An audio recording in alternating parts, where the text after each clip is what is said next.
Lake Mead still looks like a reservoir. The water catches the light the same way it always has. The concrete arch still holds. The intake towers are still standing. From the overlook, nothing looks broken.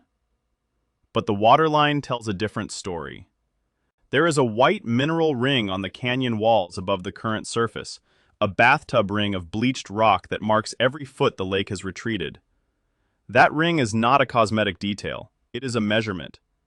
And what it is measuring right now should concern every person in Nevada, Arizona, and California who flips a light switch and assumes the power will always be there. Hoover Dam still looks operational. It is already failing, and the failure is not in the concrete. It is in the physics of the water that is no longer there to drive it. 830,000 people depend on the electricity this system was built to deliver. By the end of this case file, you will understand exactly how that cutoff happens, and why the surface gives you no warning before it does. That white ring is the first visible clue. Most visitors read it as a drought marker, a sign of low water, a scenic inconvenience. But through a forensic lens, that ring is not a water story. It is a power story. Every foot of water that retreated below that ring took mechanical energy with it. Hydropower is not magic. It is gravity.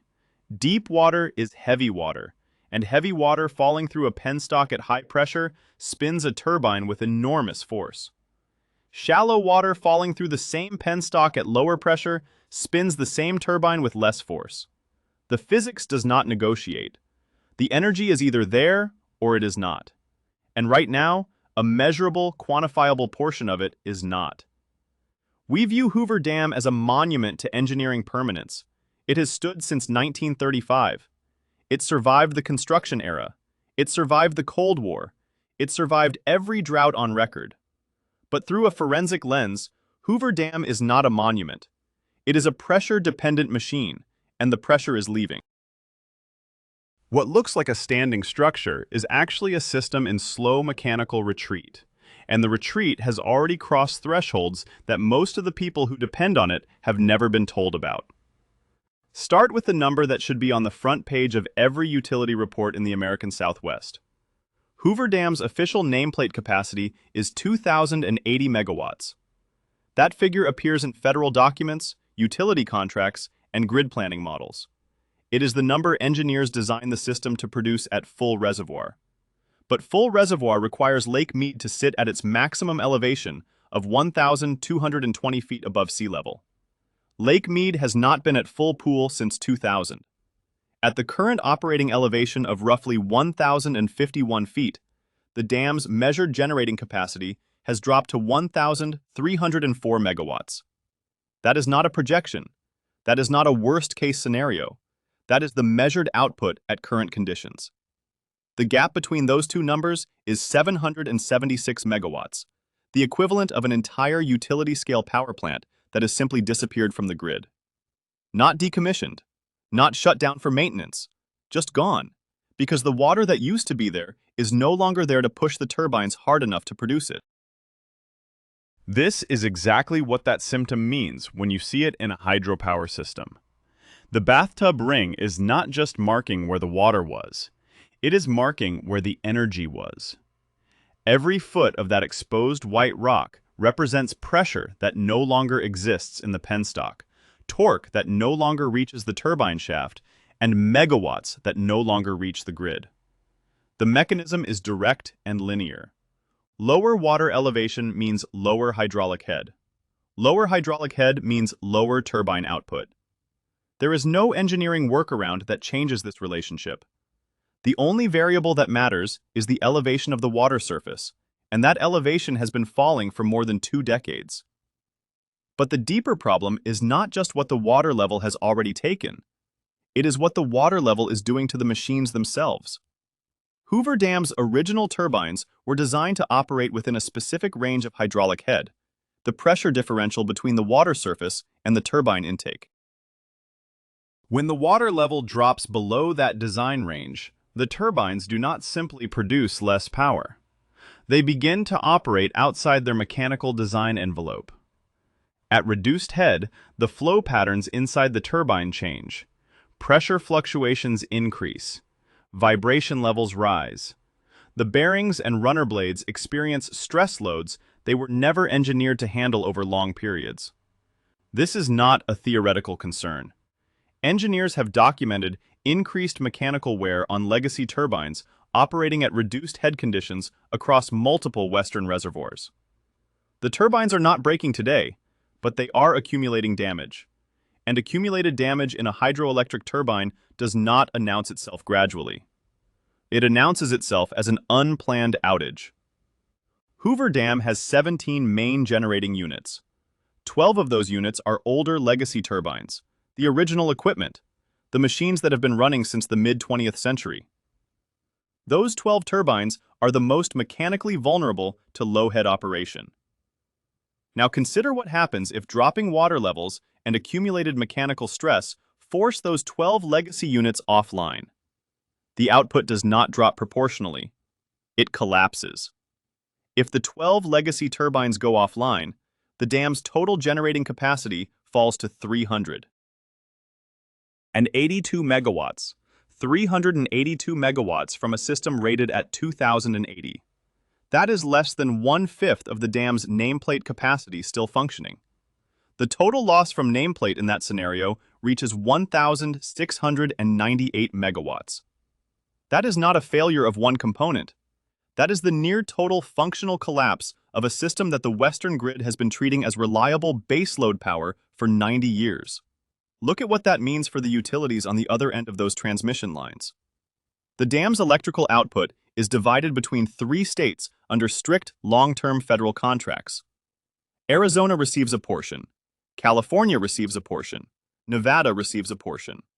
Those contracts were written based on historical water levels that no longer reflect the actual operating conditions of the reservoir. The utilities in those states built their load planning, their rate structures, and their infrastructure investment decisions around a Hoover output assumption that the physics of Lake Mead can no longer support. When the dam falls short of its contracted output, the utilities in those states do not simply receive less power and move on. They are forced into the open electricity market to buy replacement capacity at whatever the market is charging that day. And the market does not offer federal hydropower discounts. Hoover Dam's electricity has historically been priced well below market because it is subsidized federal hydropower, one of the cheapest sources of electricity in the region. Replacement power purchased on the open market costs significantly more. The shortfall does not just shrink the grid. It inflates the cost of every kilowatt hour that replaces it. The most exposed group in this system is not the large investor-owned utilities in Phoenix or Los Angeles. It is the rural electric cooperatives in Nevada. These smaller utilities draw the highest share of their load from Hoover Dam relative to their total supply portfolio. They have the least diversification. They have the least flexibility to absorb sudden cost spikes. And they serve the customers, rural households, small businesses, agricultural operations, with the least capacity to absorb rate increases. The Colorado River Commission of Nevada manages the state's allocation of Hoover power, and that allocation is shrinking in real time as the reservoir drops. We watch the usable electricity retreat. We watch the exposure spread, and the rural customers at the end of the line are the last ones to know it is happening, because it is not happening in any visible way. The lights are still on. The bills have not yet reflected the full cost. The mechanism is invisible until the moment it is not. Now look at the system from the inside. The intake towers that draw water into Hoover's penstocks were designed to pull from depth from a reservoir that was reliably full. As Lake Mead drops, the intake elevation approaches the water surface. There is a threshold in hydroelectric engineering called dead pool, the elevation at which the water surface falls below the lowest intake, at which point the turbines begin drawing air rather than water, and power production stops entirely. For Hoover Dam, that threshold is 950 feet above sea level. The current surface is at roughly 1,051 feet. That sounds like a comfortable margin, but Lake Mead has dropped more than 150 feet since 2000. The rate of decline is not steady. It fluctuates with precipitation and upstream demand, but the long-term trend is downward. Deadpool at 950 feet is not a distant abstraction. It is a specific elevation that the reservoir has been moving toward for more than 20 years. If this inflow held at current demand rates without intervention, the system would continue its approach toward that threshold on a timeline measured in years, not decades. The 950-foot line is not a worst-case scenario someone invented. It is a physical boundary built into the concrete. The response to this diagnosis has been a $52 million turbine upgrade, scheduled to come online in May 2026. Engineers are installing 3 new wide-head turbines, machines specifically designed to generate power efficiently at lower hydraulic head than the original equipment. The engineering logic is sound. Wide-head turbines extract more energy from shallow water than legacy turbines can. The upgrade represents a real technical adaptation to a changed operating environment. But look at the numbers it produces. 3 new turbines, $52 million, years of engineering work, and the expected recovery is 160 megawatts. 160 megawatts against a possible total loss of 1,698 megawatts. The upgrade covers less than 10% of the worst-case shortfall. It is not a solution.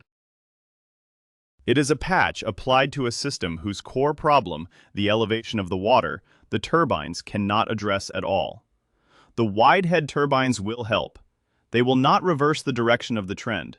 They will extract marginally more energy from a reservoir that is still retreating. And here is the part that the surface conceals most effectively. Hoover Dam's actual annual generation in 2020 was roughly 3.3 terawatt-hours. Its theoretical maximum output at full capacity would be far higher. The dam's actual capacity factor, the ratio of real output to theoretical maximum, sits at approximately 18%. 18%.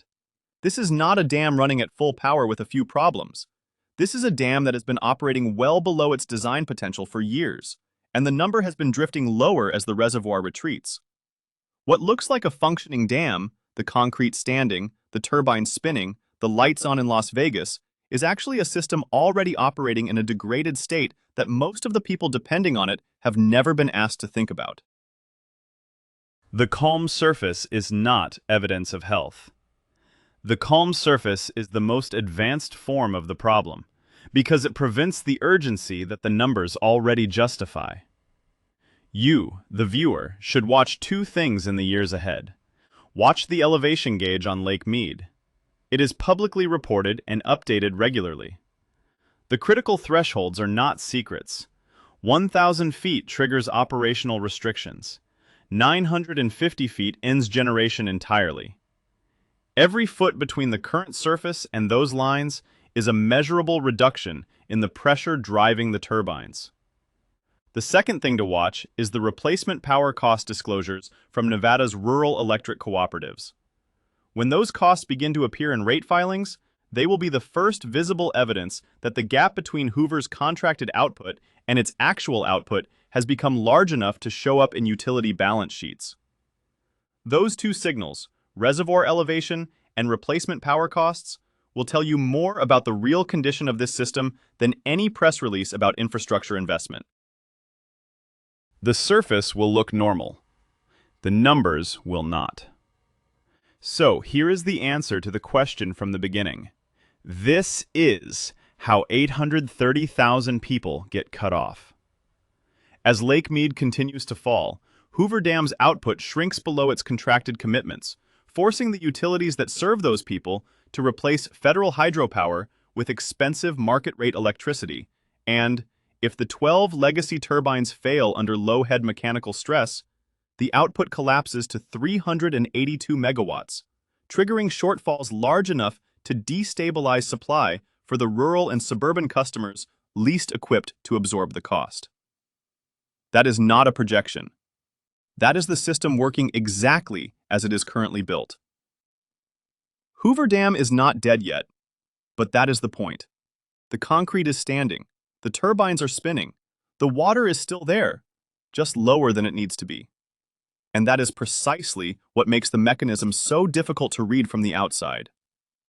The visible sign, a white mineral ring on a canyon wall, a slightly lower water line, a reservoir that looks full from the overlook, is not the collapse.